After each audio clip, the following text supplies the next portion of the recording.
America's Backyard. Brought to you by The Great Backyard Place.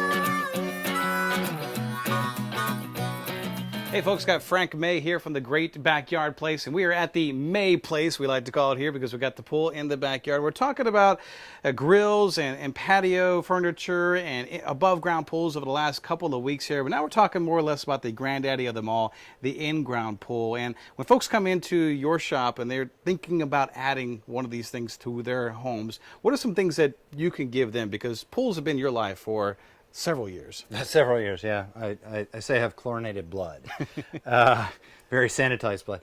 So, you know, we kind of stuff everything into one place. So we make the decision-making process very easy, because all the tools to make the right decisions are there.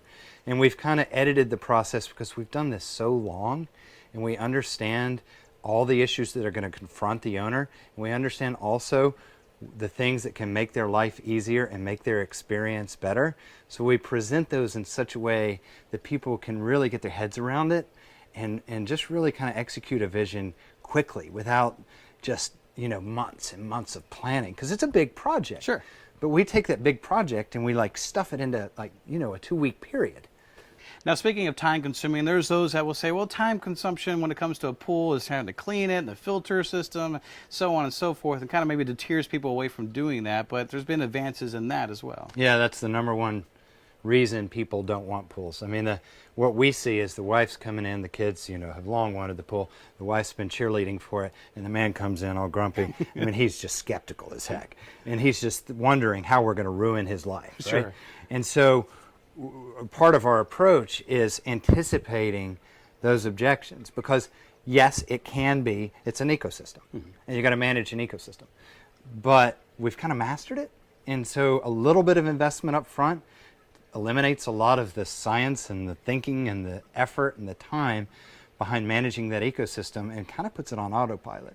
So what you've got to worry about is planning the birthday parties, right? Sure. And what friend's going to come over that evening and bring their kids over, and whether you're going to grill out hot dogs or hamburgers. Those are the worries you're confronted with. The trick is to think about where you want to be down the road and just accommodate in your design, in our design, the way we put it together at the beginning, for those steps.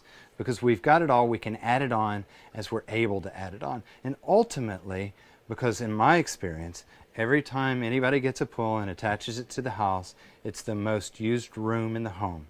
Because I call it a room, it's boxed in, Sure. It's got a 40,000-foot ceiling and all, but it's a room, and it's the most used room in the summer, and it's the room the kids always want to be in. It's the funnest room in the house, right? And so they want to do everything there. They want to have birthday parties there. They want to have their friends over there. They want to come home right after school starts up in August, and they want to hit the pool at night, you know, rather than homework.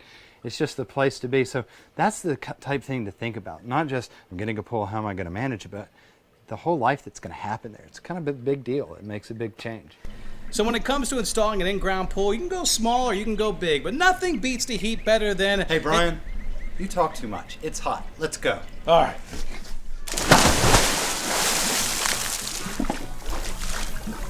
Water is warm. And I lost my glasses. And this is salt water. Yeah, it is.